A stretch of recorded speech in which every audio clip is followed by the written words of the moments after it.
సమూయేలు. అయితే హన్నాకి పిల్లలు లేనటువంటి సమయంలో ఆమె ప్రార్థన చేసుకున్నప్పుడు దేవుడు ఒక కుమారుని ఇస్తాడు. సో అప్పుడు ఏం చెప్పింది అంటే, దేవా నువ్వు కనుక నాకు ఒక కుమారుని ఇస్తే ఆ కుమారుని నీకే ఇచ్చేస్తాను. If you give me the son I give him back to you. నువ్వు నాకు కుమారుని ఇస్తే కనుక ఆ కుమారుని మళ్ళీ నేను నీకే ఇచ్చేస్తాను అని చెప్పి ఒక నిబంధన చేసుకొని యేసే సన్నిధిలో ప్రార్థన చేసుకొని బాగా ఏడ్చి సమూయేలు పొందుకుంది. సమూయేలు పెరుగుతున్నటువంటి సమయంలో ఏం జరిగింది అంటే, మన పెద్దవాడు అయిపోయిన తర్వాత అయితే ఈ యొక్క సమూయేలు అలా పుట్టిన తర్వాత సరే సమూయేలు తీసుకెళ్లి యేసయ్య దగ్గర ఇచ్చేయాలి అని చెప్పి అనుకుంది కదా. అందుకని దేవుని యొక్క మందిరంలో ఇచ్చారు. ఆ వెళ్ళినటువంటి ఆ మందిరంలో ఎవరున్నారు అంటే ఒక దైవజనుడు ఉన్నాడు. ఆయన పేరు ఏలీ. ఏం పేరు? అయితే ఏలీ దగ్గర పంపించడం కోసం సమూయేలుని వెళ్ళి హన్నా వదిలేసి వచ్చేస్తుంది. అయితే ఇంకా సమూయేలు అక్కడ పెరుగుతూ ఉన్నాడు. సమూయేలు ఒక చిన్నవాడు అనమాట, ఒక 11 ఏళ్ళు 12 ఏళ్ళు ఉంటాయి. సో అలాంటి ఆయన ఎప్పుడు ఏలీ దగ్గరే ఉన్నాడు. ఏలీకి ఏంటంటే కళ్ళు కనిపించవు, ఏం కనపడవు. ఏలీకి ఏం జరిగింది అంటే, ఏలీకి 2 కొడుకున్నారు. సో ఆ కొడుకు ఎలాంటి వాళ్ళు అంటే మంచోళ్ళు కాదనమాట. సో ఏమాత్రం కూడా దేవుని యొక్క భయం లేనటువంటి వారు, భయం లేక దేవుడి సన్నిధికి వచ్చి ప్రార్థన చేద్దాం అనుకునే వాళ్ళని స్త్రీలతో పాపం చేస్తున్నారు. సో బలిచ్చినటువంటిది వెంటనే వీళ్ళు తీసుకెళ్లిపోయి వండేసుకొని తినేస్తున్నారు. సో ఇవన్నీ కూడా యేసు ప్రభుకి ఇష్టమైనటువంటి పనులు. ఇలా చేస్తున్నారు కాబట్టి మరి ఏలి ఎందుకు మీరు ఇట్లా చేస్తున్నారు, చేయకూడదని చెప్పి తండ్రిలాగా మందలించాల్సిన పని ఉంది కదా. సో అలా మందలించినా సరే ఈయన మాట వాళ్ళు వినట్లేదు. సో అందుకని ఇంక ఏలి కూడా అలా చెప్పి వదిలేసాడు. ఇక అలా వదిలేసిన తర్వాత వాళ్ళు ఇంకా భయంకరంగా తయారయ్యారు అనమాట. సో అది యేసు ప్రభు చూస్తున్నాడు. నువ్వు తప్పు చేస్తా ఉన్నావు అనుకో, అది వేసే చూస్తూ ఉంటాడు. నువ్వు వాక్యం చెప్తున్నప్పుడు వినట్లేదు అనుకో, God will see that for sure. ఖచ్చితంగా చూస్తాడు. నువ్వు చేసేటువంటి ప్రతి ఒక్క చెడ్డ పని కూడా he'll definitely see that and he'll give you the reward. Okay, so ఖచ్చితంగా దాని ప్రతిఫలాన్ని ఇస్తాడు యేసు ప్రభు, ఖచ్చితంగా ఇస్తాడు. యేసయ్య ఆయన విడిచిపెట్టేటువంటి దేవుడు కాదు, ఆయన ఎలాగైనా సరే సహాయం చేసేటువంటి దేవుడు. అర్థమవుతుందా?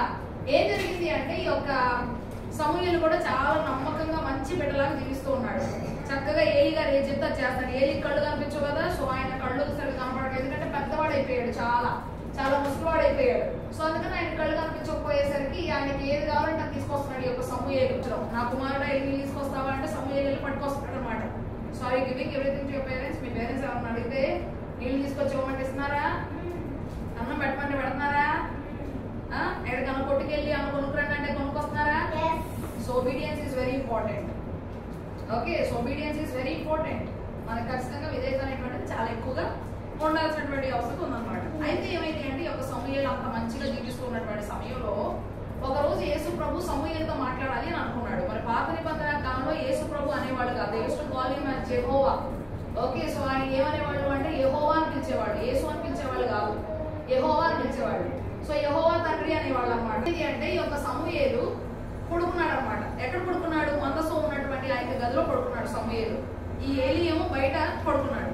సో అయితే ఈ యొక్క సమూయేలు మందసం దగ్గర పడుకునేసరికి ఏం జరిగిందంటే, సమూయేలు అని పిలుస్తున్నారు. ఎవరు పిలుస్తున్నారా నన్ను? ఈ యొక్క చర్చిలో ఉన్నది మరి ఏలి ఒకడే కదా.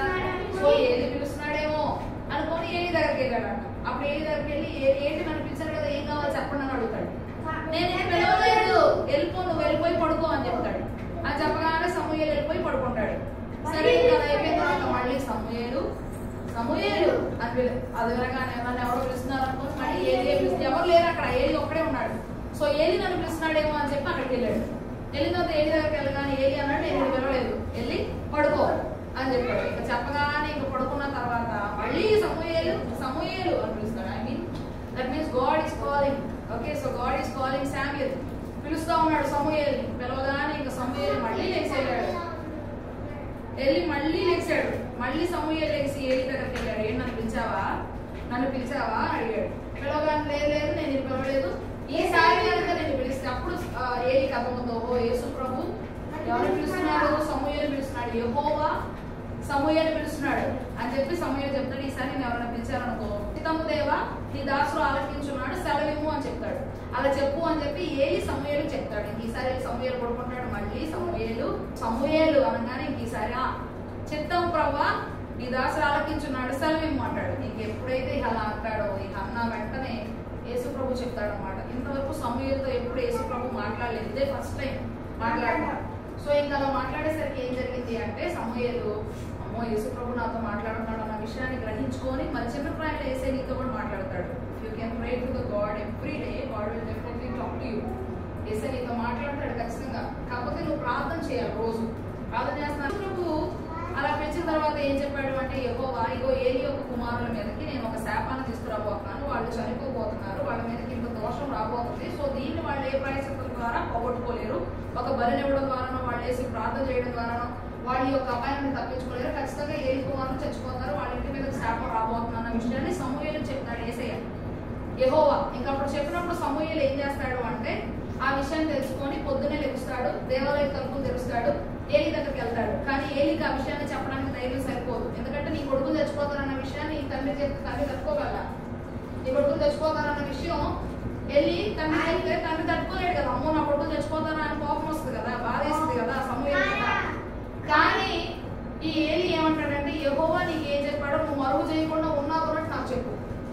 Okay, you are not suppose to hide any information, you need to say everything to me. ప్రతిదీ నువ్వు నాకు చెప్పేయాలి, ఏది నువ్వు దాయకూడదు. ఏదైతే దేవుడు చెప్పాడో అది నువ్వు చెప్పలేదు అంటే గనక నీ మీద కీడు వస్తుంది.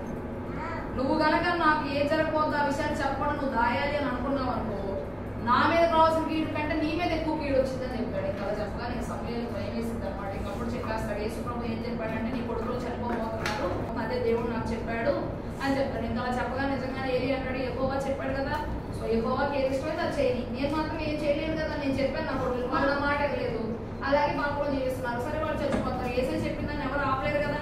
యేసయ్య అలా కూడా చెప్పాడు, బలర్పణ ఇచ్చినా సరే ప్రార్థన చేసినా సరే అది పోదు అని. సో ఇంకా అలాగే ఇద్దరు కొడుకులు కూడా చచ్చిపోతారు అనమాట. సో ఇంకా అప్పుడు ఏలీ బాధపడతాడు, చాలా కొడుకు చచ్చిపోతాను బాధ వేసింది కదా, సో అలాగే బాధపడతాడు అనమాట. ఇంకా అప్పుడు నుండి సమూయేలు ఏం చెప్తే అది జరుగుతుంది, ప్రార్థన చేసి దేవుడు ఏం చెప్తే అది ఇంకా సమూయేలుతో యేసయ్య మాట్లాడటం ప్రారంభించారు. ఏది చెప్తే అది జరిగిపోతుంది. ఇంకా అందరూ కూడా సమూయేలు నమ్మడం మొదలు పెట్టారు, ఓహో ఈయన నిజమైన ప్రవక్త, దేవుడు ఎంతో మాట్లాడుతున్నాడు, ఈయన దేవుని బిడ్డ అన్నది వాళ్ళందరూ కూడా నమ్మారు అనమాట. దాను ప్రాంతం దగ్గర నుండి బెయేర్షెబా వరకు ఉన్నటువంటి ఇశ్రాయేలీలందరూ కూడా సమూయేలుని నమ్మారనమాట.